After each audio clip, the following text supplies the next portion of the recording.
Hey folks, how are my friends doing today? Quite a few people have sort of been asking me for some background information about who I am and what brought me to write Permission to Land. And I thought I would take a few minutes and share some stuff, you know. We all have a lot more in common than we think we do.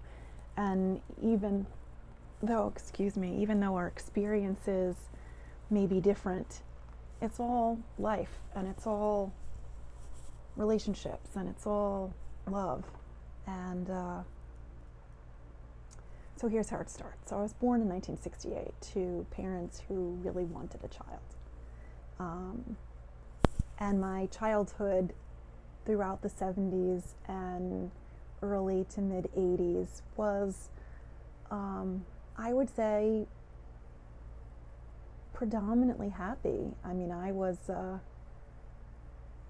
kind of a happy-go-lucky kind of kid in some respects, and had this ever-present, look for the silver lining in the clouds kind of attitude. I've lived a lot of my life in my own head. A lot of my life was spent with a very rich internal dialogue and a lot of creativity in writing and art and so on. My parents fought a lot. Both suffered from narcissism. My mom much more than my dad. My mom was also an undiagnosed bipolar and extremely anxious and hypochondriacal, and she was very hard to please and had a lot of double standards. She was very hard on other people and not hard on herself. And I grew up empathically wanting to make it better for her, wanting to end the arguing, wanted to keep the June Cleaver, Mary Poppins side of my mom, where she was fun and generous and artistic and creative and wonderful, and keep the Cruella de Vil side of my mom from resurfacing. And so I learned to be addicted to people pleasing. I learned to sublimate and hide and ignore my own desires, my own dreams, my own feelings, my own opinions about things, and did whatever I could in my own mind, in my own childlike sense of the world. I did everything I could to keep my mom happy, not realizing, of course, that it wasn't my job and that it wasn't up to me to make my mother happy, and that no matter how hard I tried, I wasn't going to succeed in making my mom happy. I mean, sure, maybe in the moment, draw her a picture, bake her a cookie, clean the house, whatever. For the moment, maybe I could make my mother happy. But, and when I did, I made myself feel happy and feel content and feel like I was valued, when she was happy and in a Mary Poppins kind of mood, when she was in her June Cleaver persona, I felt good about me. I felt that at those times she was more capable of loving me the way I needed to be loved, and it reinforced the cycle that I have to behave a certain way in order to be valued and in order to be worthy of love, in order to deserve being loved. And it really set up a pattern for me, an unhealthy pattern for me that I think a lot of people are in, especially women, because we're told by society that we're supposed to please others and that we're supposed to show our love for other people through service. And while that's good to a degree, we all want to be good to the people who we care about. At the same time, it shouldn't be to the detriment of ourselves. It shouldn't be at the loss of who we are and our authenticity and what our dreams are, and living our actual authentic selves. And for me it was. So as a child and as an adolescent, I lived most of the time in my head, like I said, and And I started writing in a journal in the mid-'80s, the early mid-'80s, because I had this sort of authentic, this crazy romantic idea, like I was Jane Austen in the 1700s, writing in a journal, and that this was going to sort of revolutionize my life, or that later on in my life people would read them and like think all these great things about me. It's kind of strange, but in a way it did revolutionize my life. Expressive writing, the kind of writing you do in a journal, really does help get ideas out, communicate feelings to yourself. You know, when you're writing, you feel safe. At least I feel safe. No one else is reading it. It's private. You can say anything you want. No one is judging you except yourself. We got to stop doing that. It really was my salvation. I mean, of course, I did do a little acting out and a little rebellious stuff when I was a teenager, and I thought I was a badass occasionally, but I was really sort of a wuss. And as my husband says, I was a little bit of Snow White, you know, like I thought I was being bad and rebellious, and I really kind of wasn't. Always been sort of a big dork, and oh well, it's who I am. Anyway, so I went away to college, and I kind of went hog wild. I had all this freedom. I was 9 hours away from my family and my parents' divorce and all of their dysfunctionality, and I finally had some time where I could focus on Marci and figure out who the heck Marci was. And I quickly found my people. I quickly found friends who were just as quirky and oddball, and had all these creative and passionate and philosophical and romantic ideas about life, but at the same time we're sort of like square pegs in round holes. We just sort of didn't fit in anywhere, but we fit in with each other, and we're all still friends to this day. We live in vastly different places, but thank you for social media, and we're all still inconsistently but consistently in each other's lives. And my husband is one of those lovely souls. My best friend Tim is one of those lovely souls, as is my friend Kim and Keith and Hilda and Mary and Chris and Amy and all these wonderful, wonderful people, and Jen. And anyway, so this whole unhealthy, put everybody's needs ahead of my own habit that became who I was in relationships got me involved with a guy named Mark in college. And I always had the sinking suspicion that Mark was cheating on me and that he wasn't who he said he was. And I didn't realize for 2.5 years that I was being gaslighted. And every time I mentioned it to him, he would make me feel bad about me and make me feel guilty for doubting him. And it was bad. And I didn't trust myself. And I heard the little voice inside me telling me that he was lying to me and that I was right. And I kept shushing her. I kept quieting her down because I didn't trust her. I didn't trust the little voice inside me. And what the hell is that, you know? Have to trust yourself. And then one day I walked into my off-campus college apartment and found Mark in the throes of passion with some other broad, some other chick in my bed. And I had a total fit and threw him out and threw her out and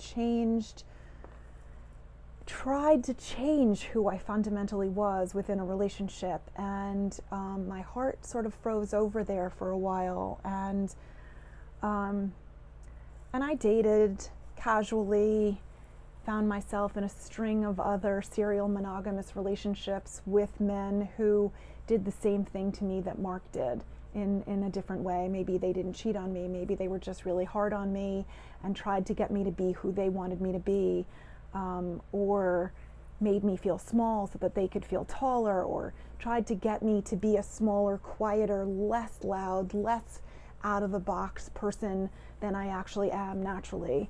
And one by one, it took me a long time, but I sort of got myself out of that. And then by the early 90s, I had graduated from college and I had a job.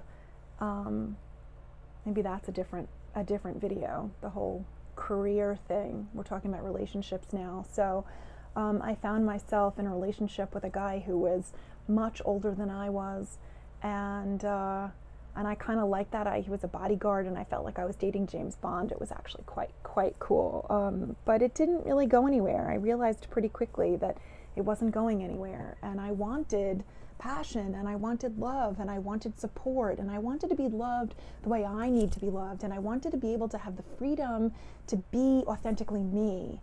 And then I met a guy, my first husband, Sam, who I thought was the man who was gonna help me do that, help me be that person. And I think for the first few months of our relationship, I was that person, and the relationship was that. But quietly, underneath what's obvious about things, it's not making sense, quietly and unobtrusively and without me really noticing, Sam became controlling and dismissive and disrespectful and didn't love me the way I needed to be loved. And yet we moved in together, and for the first time in a very long time, I had my own home where I felt really comfortable, and I could call the shots and decorate it how I want and come home when I want and make whatever food I wanted. And I felt like I had a place where I belonged. I had my own home, and there's something really valuable and palpable and magnetic about that. And so even though I knew things weren't right with Sam, and I he made a comment to me at one point that he said that being with me was so comfortable that he felt like he was alone. He felt like he was with himself. And at the time when he said it, it was like 1994. We had just moved in together. And at the time when he said it, I took it as a compliment, And then years later, I realized that what it really meant was that he wasn't noticing me at all. He didn't pay attention to me at all. And I was lonely in that relationship. I wasn't having any of my needs met. And sure, we had some fun together because we had friends in common. I became friends with his friends because I was between friend groups when we met. And I was in therapy trying to figure out if I should marry him or not. And the therapist was just kind of like, broke kind of every single rule that a therapist has. And he said, instead of letting me figure it out, because he didn't think I was going to on my own, he said, go home and pack and move out. I don't care if you have to go back and live with your parents. You're not in a healthy place right now, and this is not the relationship for you. And I didn't want to give up my home, even if it meant that I had to marry him. And I thought that we could make it better. Every time I would talk to him about what I really wanted and the kind of love I wanted, and I wanted more love, more intimacy, and more sex in my life, and I wanted to feel loved, and I wanted to be touched philosophically and emotionally and physically, and I wanted this full, round, technicolor life with him. And he always said, I see you, I get you, I know what you want, and I want the same things. And it took me 12 years of marriage to figure out that he didn't want the same things as me. He didn't understand what I wanted. And he admitted to me while we were in the process of getting divorced that he never did understand what I wanted. And every single time he told me that he did, he was lying just to shut me up because he didn't want to hear it anymore. I'm telling you this so that you don't do that. You don't accept that. Because that's not real. That's not cool. That's not kind. That's not effective. That's not a way to live a full technicolor in your skin, I'm going to do everything I want to kind of life. that's a way to settle. And no one should be settling. We're all deserving of love. We're all deserving of being loved in the love language that we need. I did get 2 amazing kids out of it, and I can't regret the marriage because I got these amazing children that have changed my life and have given me more joy and more pleasure and more pride than I could have ever conceived possible. The one thing that I have known about myself from the get-go, from the time when I was a little girl rocking baby dolls in my arms, was that I needed to be a mother.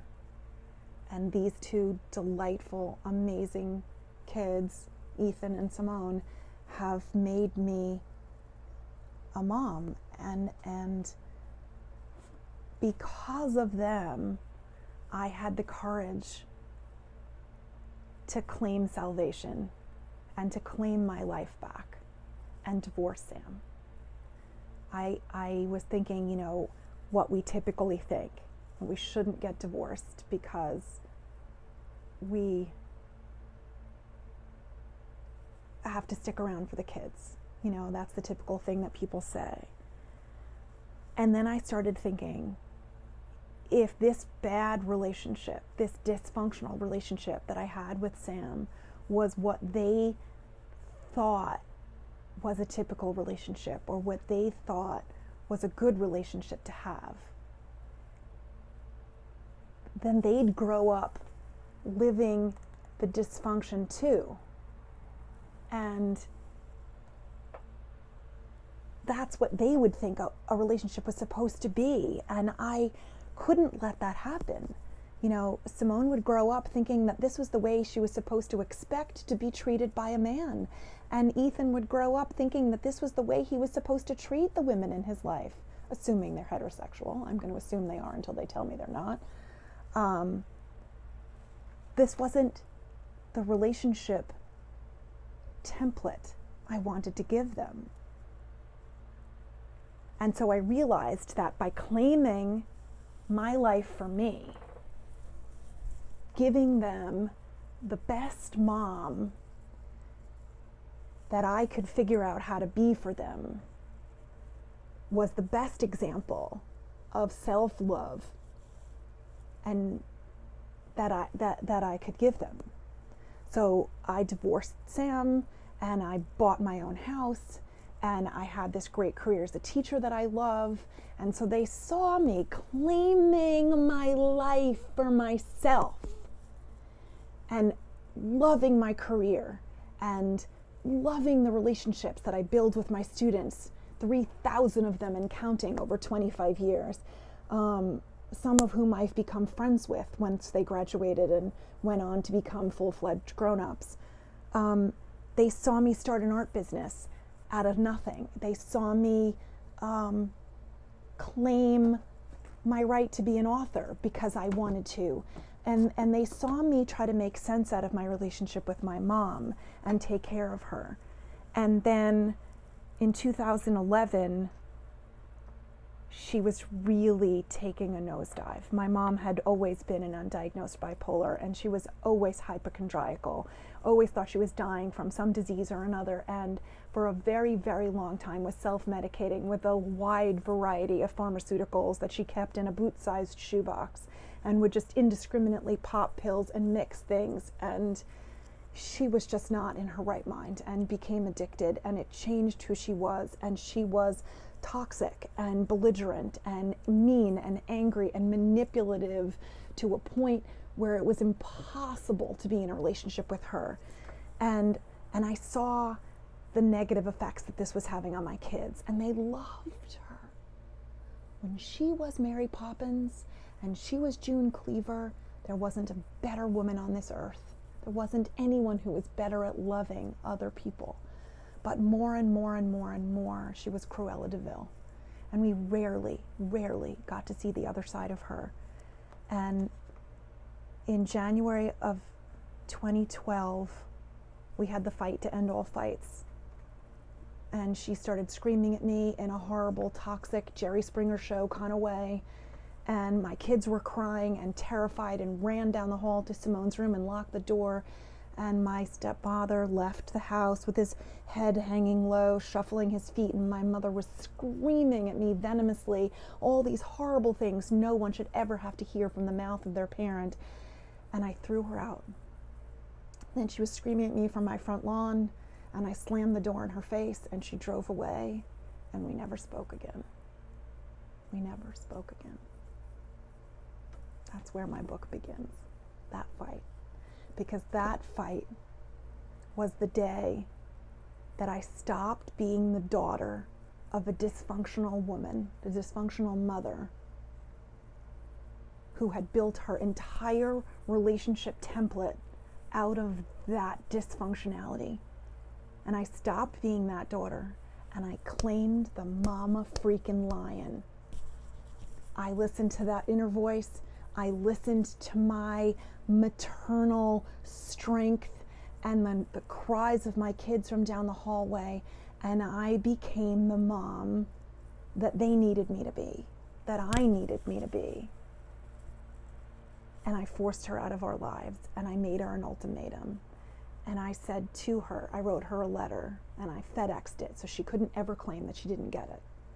I wrote her a letter, a long, direct, but loving letter. And I said, these are the things that I see in our relationship. These are the things that are wrong. This is what I want. You can either go into full-time inpatient drug treatment counseling and fix the addiction and the negative behaviors that have been spiraling your life out of control for 60 some odd years. And we will be in your life every single day. You will never be alone. We will be there to hold your hand every single day for the rest of your lives and love the rest of your life and love you. Or if you choose to do nothing and still manage your life the way you've been managing it, taking the drugs indiscriminately and not being responsible for any of your actions, then you will never see us again. Your only biological daughter, your only biological grandchildren, you will never see us again. And she never saw us again. She was too far gone. The drugs, the addiction had taken over her and changed her into something else. But that day was the birth of me becoming the mom that my kids needed me to be.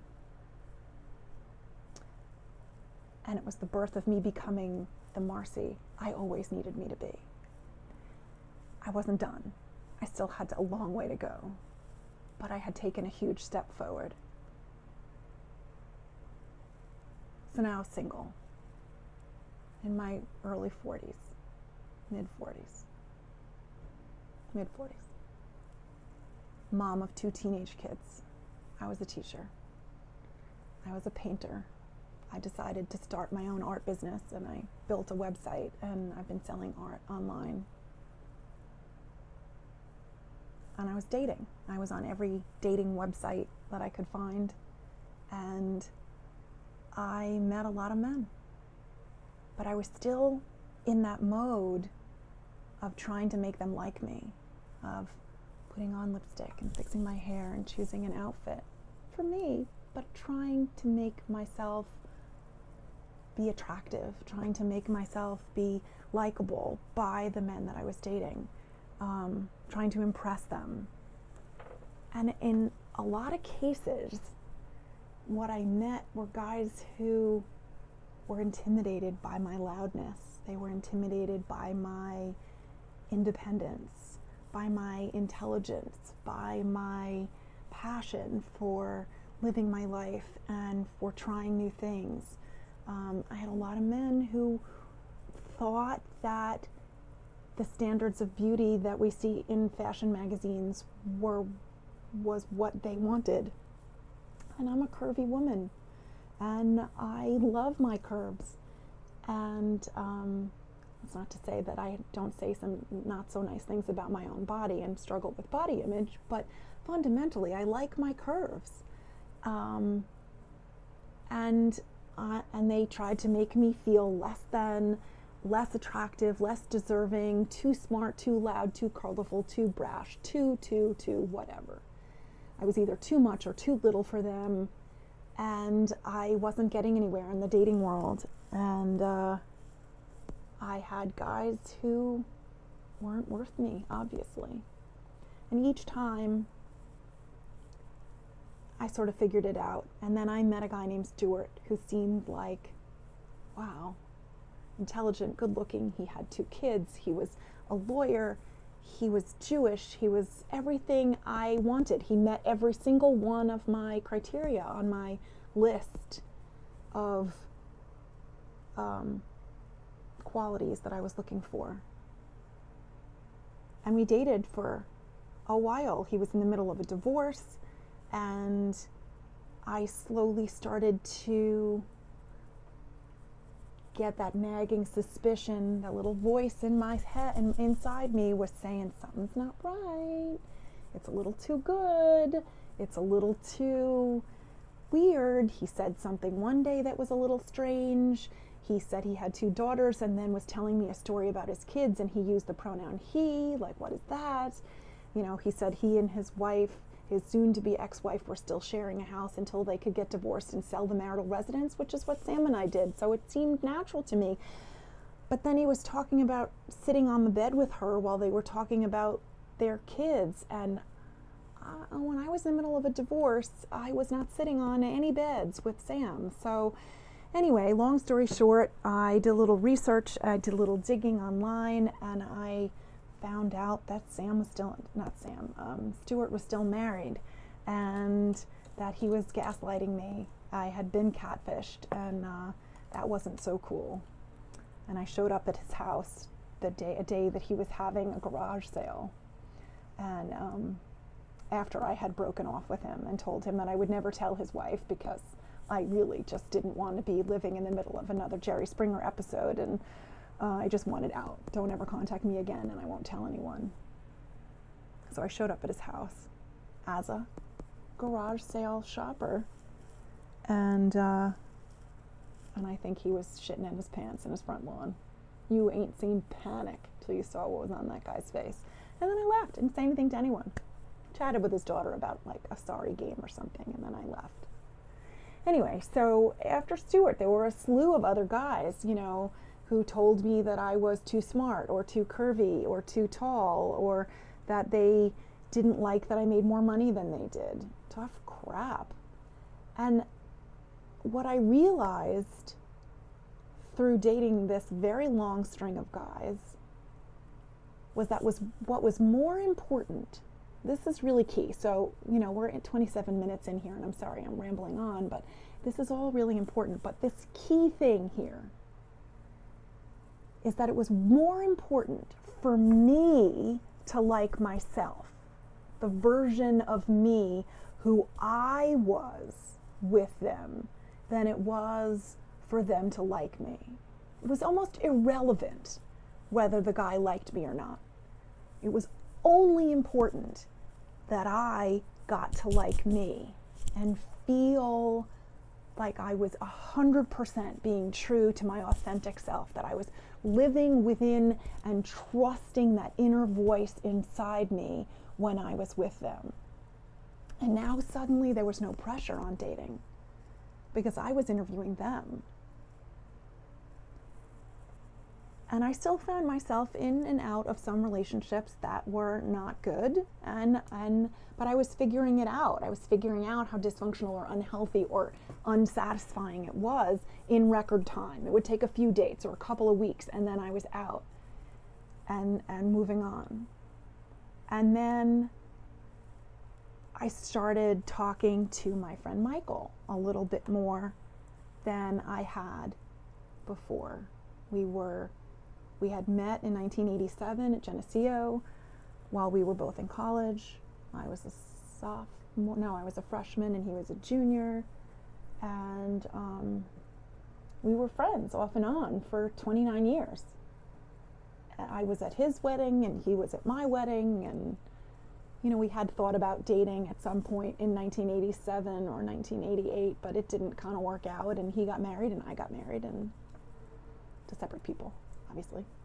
And now here we were, and it was 2015, and we were both single at the same time. We had both gotten divorced and were dating other people, and now we were single at the same time. And we started talking in a way that we hadn't before.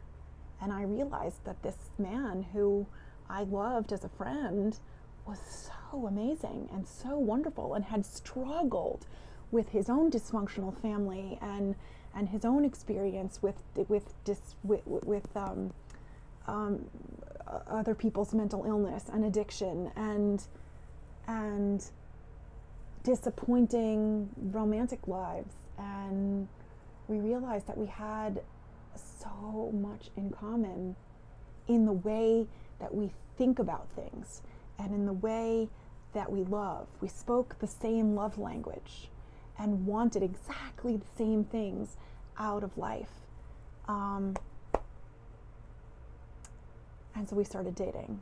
And it was, you can't date someone who you've known for 25 years casually. From the first date, it was a full-on intense relationship that kind of freaked me out a little bit. But once I came to terms with the fact that I was allowed to be happy and that this was going to make me happy, I jumped in with both feet. And on January 24th of 2016, we declared to each other in no uncertain terms that we loved each other. And we were together. That was it. Hook, line, and sinker. We both knew. Our kids were happy with it. They were happy with who we were together and as individuals. And it was fabulous. 6 months after we declared our love for each other, I proposed marriage to him. I made a video. Maybe I'll upload it to the YouTube channel. I made a video for him proposing, and I had all these grand plans about giving to him in a restaurant and so on. And each time I had planned on giving it to him, there was a problem or whatever. And then we were finally back at my house watching a movie, and I put it on YouTube on the TV, and I had asked his kids if it was okay, and they were thrilled, and my kids were thrilled. And then 6 months after that, on January 15th of 2017, just shy of a year of being together, we got married. And we got married 30 years from the day that we met, almost exactly. And it's been the most glorious 3.5 years of marriage, 3.5 years together that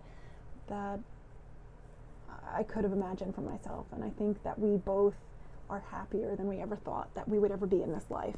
And that's not to say that there aren't problems. There's always financial problems. There are always work issues. He doesn't always work consistently.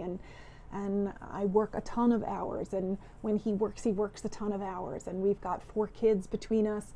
And his oldest is our oldest combined. And Marie lives in Florida, and she's got 5 kids, and she was divorced and is now engaged, and they just bought their own house and are happy. And our other 3 kids are here and in college and graduate school and so on, and living their best lives. And throughout it all, he's my biggest champion and my biggest supporter and my biggest cheerleader.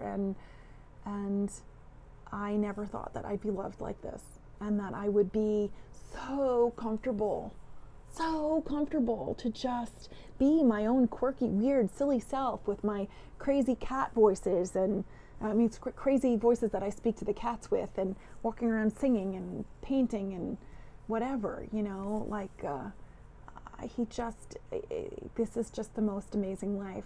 And that's what I want for all of you. I want you to be able to live and be your authentic selves and trust that inner voice inside of you and just be wild and be free and be your own crazy, quirky, lovable, deserving, fabulous selves. Nothing better than that. Nothing better than that. And, when I look back, when I was looking back when writing the book, and when I've been looking back making all these videos, and when I look back and put memories in my memory jar, and I look at my kids and I look at my life, I really want to thank the younger Marci, the adolescent Marci, the 20-something, 30-something, 40-something Marci, because in the face of all of the tragedy and the dysfunctionality and the pain and the feeling of low self-esteem and the feeling that I wasn't worthy of love and all of those negative things, I could have gone down a really nasty path and used substances and sex and very unhealthy means of coping with the pain. And I never shirked away from it. I never tried to block it out. I realized somehow early on, intuitively, the one thing I did trust was that the only way out is through. I had it tattooed on my arm, actually. The only way out is through. You have to feel it. You have to live in the grief and live in the pain and live in the love and live in the joy and live through the terror of whatever it is that you're facing or that you're trying to do, and work through it. And writing and art have been my salvation. Writing in my journal, writing stories, writing poetry, I don't care if it's bad poetry, writing songs, writing music, painting, drawing, whatever it is, to express the feelings, to let it all out. That for me was the salvation, and why I have this need to share my art with the world, and why I wrote the second book, Permission to Land, Personal Transformation Through Writing, because writing does transform us. It allows us to express how we're feeling in a non-judgmental way, and to have on paper the facts of our lives and the facts of our feelings, and to explore all of what that means, so that we can see patterns and analyze what we did and how it worked or didn't, and learn the courage, find the courage to trust and live from the inside out, and live our lives and be true to ourselves. So that's the story. Let me do the career thing while I'm here and while you're all listening. So I graduated from college with a Bachelor's of Arts degree in English literature and a minor in fine arts. And I got a job in publishing, and I worked for Random House. And 6 weeks later, they reorganized my department and they fired me. And so I got a job as a manager of a men's clothing store. And I was bounced around from store to store to store in New Jersey, and then decided that I really didn't want to do that anymore, that I liked the people that I met and I loved the people that I worked with, but the hours were terrible and the pay was awful. So I switched and I applied for a job as a computer graphic artist, and I worked as a computer graphic artist for an advertising agency for a while, and I sat in front of a Mac 8 hours a day and designed advertisements, and I loved it, and then it was boring. I loved it for a while, and then it was boring. I didn't see anyone else. There was no room for advancement. I wasn't being fulfilled. So I left, and from there I got a job as a photographer. I was a wedding photographer for a while for a professional wedding photography business, and saw too many bridezillas that I really just wanted to throw my camera bag at. And then I got a job as a studio photographer for a company that had a studio in Huntington and one in New Hyde Park. And I worked there for a few months, and I loved taking pictures of people and their pets and doing photo shoots and so on. And that was really creative for a while, but then no room for advancement, and I didn't see anyone else except for the people who were in my studio, and there were no relationships to build. I didn't really have a lot of repeat customers. And so I left there, and then I got myself a job working at a PR company, public relations company, in Midtown on the east side of Manhattan. And I worked for them for about a year, and I loved writing, and I loved meeting new people, and I loved the people I worked for, but the corporate attitude was a little too cutthroat for me, and I learned a lot of skills and thought about leaving to become an IT person running computer networks, and then decided that ultimately that was going to be worse, and so I didn't do that. And then my boss, who was the CFO of the company, fired the woman in the cubicle next to me because she took too many sick days because her kid was sick. And then when his Upper East Side wife, had to go and have her tennis lessons, he would take me off of the projects I was working on and make me babysit his 6-year-old in the office. And that, I'm sorry, just seemed like way too ironic and hypocritical for me. So I left there and I started doing fundraising for a nonprofit, which I loved. I got to meet a ton of people. I got to meet a ton of kids because it was a children's nonprofit. And I ran fundraising events and art auctions and golf outings, and I had a really great time. And then without any warning whatsoever, I got fired. It was a couple of days before Thanksgiving of that year. And I think I was developing a better relationship with the board of directors than the director of my nonprofit was. And I, despite the fact that I was creating great events and making a lot of money for them, he let me go. And I didn't know. I was 20, how old was I? 24, 25 years old. And I didn't know that I could complain. I didn't know that I could make a stink about it because there was no real reason why I was fired. So I sat down with my Aunt Maggie and she kind of talked turkey with me, and she said, you know, you really should just face it that you're supposed to be a teacher. We've known since you were 5 that you were supposed to be a teacher. And she gave me all these great reasons why I'd be good at it and why she thought it would be a really great idea for me, since what I really wanted to do was be a mom.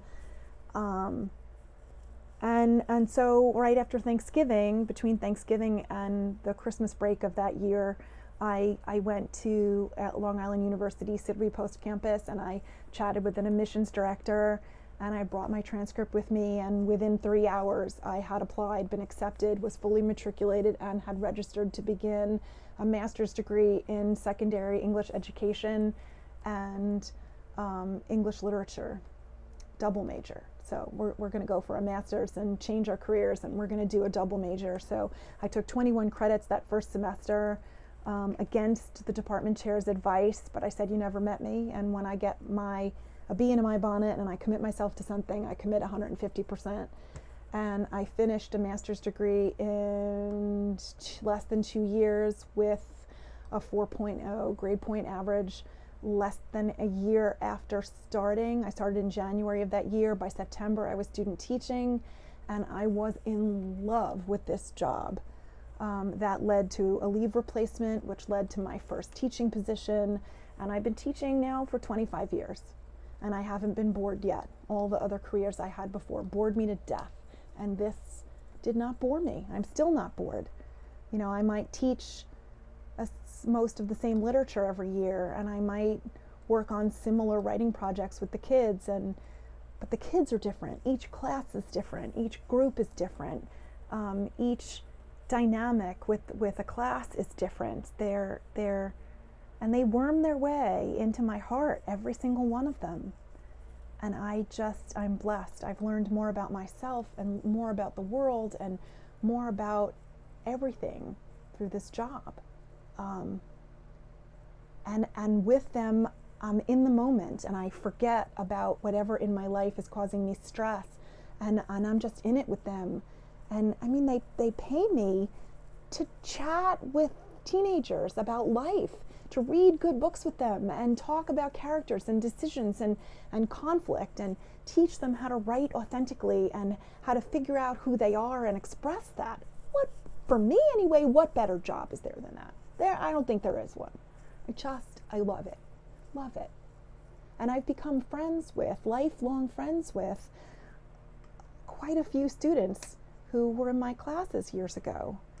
And I love them all. My life has been honored and changed by them, and I cherish every one of them. And then, like I said, shortly after my mom died, I just started painting again, and I decided that I wanted to paint. And then I was showing a friend of mine the painting that I was working on, and he bought it and then commissioned me to paint another one. And then my art business took off because I'd never really thought about it that way. I was going to give them as gifts. I didn't realize they'd sell. So it's quite exciting. And then in 2015, I started writing articles for Elephant Journal. Didn't think that they'd publish them, but they did. And this summer I wrote one about Black Lives Matter that they published. It was an editor's pick, and they actually paid me. And I just wrote another one about not listening to our grandmother's dating advice, and that was an editor's pick too. So, and I'm writing for Fairy God Boss, and I'm trying to get articles published on Mind Body Green and other websites, and it's a life. It's a creative, wonderful, fabulous life. I recorded the audiobook for Permission to Land and decided to try my hand at being a voice actor. So I'm submitting recorded tracks that I'm recording right here in my art studio. I created a home recording studio right here, right behind me, behind the phone on which I'm taping this, is a room divider covered in blankets, and I put pillows on my desk, and I bought this big fancy microphone here, and I record myself and I submit things. I haven't gotten picked for any jobs yet, but you never know.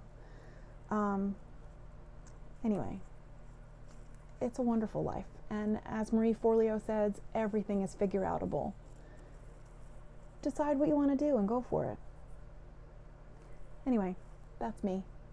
This is Marci. This is What's Up with Marci today. Thank you for hanging out with me.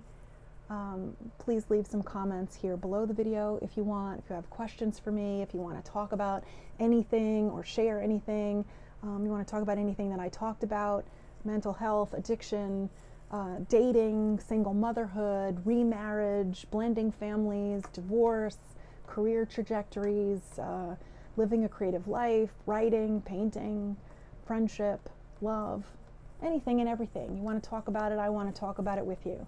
So email me at marcibrockman@gmail.com or make a post, make a comment here below the video.